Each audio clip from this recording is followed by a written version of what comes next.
So talking about the controversy inspired by a provocative new book. It is called The Politically Incorrect Guide to English and American Literature. The author, Dr. Elizabeth Kantor, takes the Academy to task for ignoring some of the truly conservative nature of what people call the canon, the collection of great literary works that once upon a time everybody was supposed to know as part of their education. Michael Berube, and his website, by the way, is his name. It's michaelberube.com, his blog that he does. Michael Berube is a professor at the Pennsylvania State University, State College, Pennsylvania. He is critical of Dr. Kantor's work and supportive of some of the trends, more up-to-date, politically correct trends, I think you would say, in American colleges and universities. 1-800-955-1776, our phone number. And there is tremendous passion, I mean, just based on your calls, about this issue. Let's go to John in Atlanta. You're on the Michael Medved Show. Yes, Mike. I'm really disappointed with this Dr. Kantor and with what I see as a general complaining about political correctness in academia that I don't see. I've got 2 degrees. I've got over 100 quarter hours of English literature and philosophy, and I never saw feminist Marxism criticism as a major or even a significant construct when we were taught critical thinking. Where'd you go to school? I went to a state university here in Georgia, a public school. Now, just a couple real quick points, and the complaints of bias that I saw as a student, as an honor student, and as a tutor, and I've continued tutoring off and on, helping people working on their papers. The complaints of bias most often came from those who could not express themselves or who mistook the critique of their work for a persecution of their ideas. They were not able to critically understand the difference. And as to Dr. Kantor's, contention that dead white men are not respected as much anymore, we studied Shakespeare, Milton, all the others. The pedestal is not as pristine as it was 100 years ago. And finally, as to her... What do you mean by that? What do you mean by that the pedestal is not as pristine? Shakespeare was a great author. What do you mean was? Is a great author. He is, well, he was as he is dead. His works are still some of the great English literature. But we don't look at these people with the kind of doe-eyed naivete that they would have been looked at in the 19th century or the 17th century. There are reimaginings of the works. Okay, this is what it meant to people. This is what it was responding to in the 1600s. How does it apply to today? What is different about the average person looking at this in the context of today? We addressed both of those when I was in school. And just real quick, finally, her comment that these dead white men are conservative, I got 2 words for this woman: Charles Dickens. He is not a conservative by any stretch. Well, she already addressed Dickens, and there are arguments on both sides. Dr. Kantor.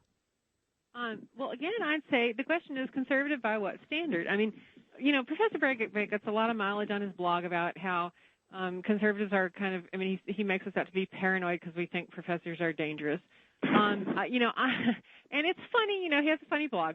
But the fact is, if you think Western civilization is by and large a good thing, if you think it's made the position of women better, if you think, freedom of speech is a good thing, if you like Western culture, then you ought to be concerned if English professors who, in my opinion, part of their job ought to be to transmit Western culture to another generation, mostly are critical of it and see it as, all too often, as a history of, again, racism, sexism, homophobia.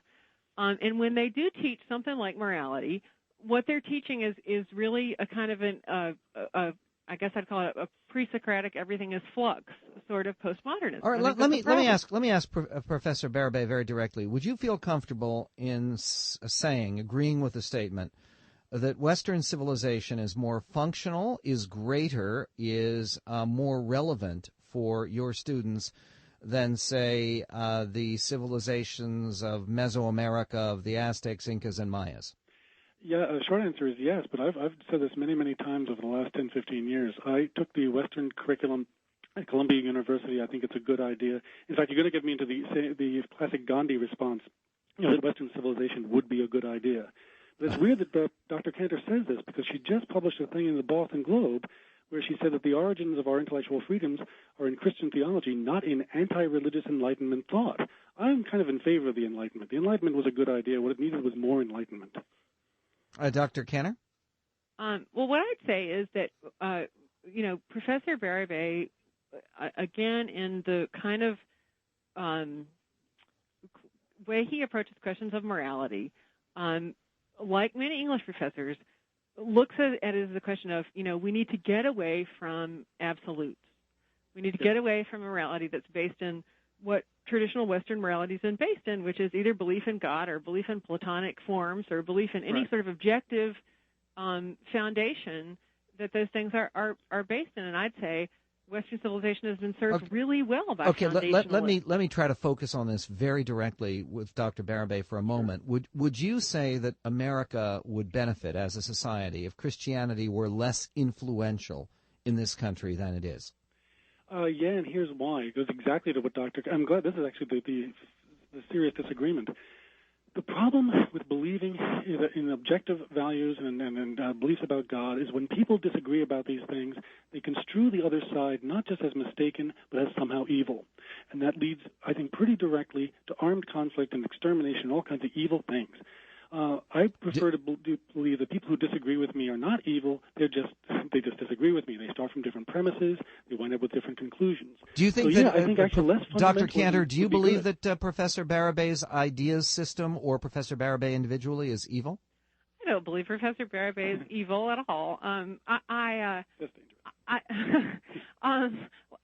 think he's. I think his idea of basing morality and justice on that it's contingent on nothing, I guess I'd say that's evil. Yeah, that is evil. Okay. So we've got evil ideas, but not necessarily an evil individual. Maybe we're getting somewhere on the Michael Medved Show on the Politically Incorrect Guide to English and American Literature. More of Michael Medved in a moment.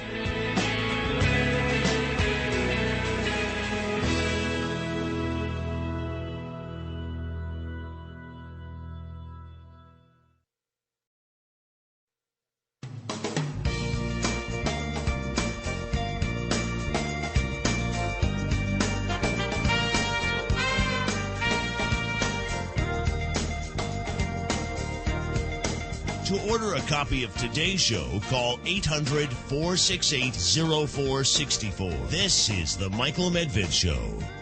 And to order a copy of the Politically Incorrect Guide to English and American Literature, perhaps as a Christmas gift, a Hanukkah gift, a winter solstice gift, which is coming up tomorrow, you can go to our website at michaelmedved, as in victoryed.com. It is part of the Pig series from Regnery Books. That is the Politically Incorrect Guide series that is unfailingly provocative and entertaining. Let's go to Buck in Minneapolis. You're on the Michael Medved Show with Dr. Elizabeth Kantor and Professor Michael Berube. Michael, it takes a PhD to be that stupid. First of all, not even aware of the audience here. The audience is millions of people across America. We're not in a college classroom having a formal academic debate. It's like pulling teeth trying to get Dr. Berube. You know what? Dr. Berube, I don't think is a doctor. You're not a PhD, are you? Oh, he is. Oh, sure, yeah. You are? Oh, okay. University of Virginia. Okay, sorry, go ahead. Professor is one rung up from doctor, not the other way around. Well, I know, but I just saw the biographical material. It just said that he had his BA from Columbia. Go ahead. Oh, good. Well, regardless, it's like pulling teeth trying to get him to speak plainly and honestly about his own personal bias and how it may impact his teaching in a classroom or anything beyond that. And I think it points to the problem that we actually have in our universities that this isn't hard. This isn't complicated. This is simple ideas we're exploring here. and it's being covered up in name dropping and. Well, that's a very, very good and interesting point, Buck. Thank you for that, Dr. Berube. What do you, since now we know that you are a doctor, in addition to professor, what do you say about the notion that you clearly, if you indicated America would be better if there were less Christian influence? I assume you believe that America would be better if it moved in a more socialist direction. In some ways. Does that I would say secular. Let me try to speak plainly, and I apologize for being so stupid up to now. I do think that America was founded partly in response to the religious wars that ravaged Europe the previous 250 years. Our founding fathers, some of whom were the leading lights of the Enlightenment, thought that the separation of church and state was a good idea, and so do I. And I think that what Dr. Kantor is calling my postmodernism is simply the further secularization of the Enlightenment. So I can see myself as being entirely in the American grain, entirely within Western culture, as are most of the African-American writers and the women I teach. They didn't come from Mars. They're people in Western culture also. Last comments. You've got about 20 seconds. Dr. Kantor. I would just say it's a better idea to read the great classics in English and American lit for yourself. And you can actually find lists and recommendations regarding those classics in her book, The Politically Incorrect Guide to English and American Literature. You can actually read Michael Berube's blog under his name, michaelberube.com, or you can even read about him in the 101 Most Dangerous Academics in America by David Horowitz, In This Greatest Nation on God's Green Earth.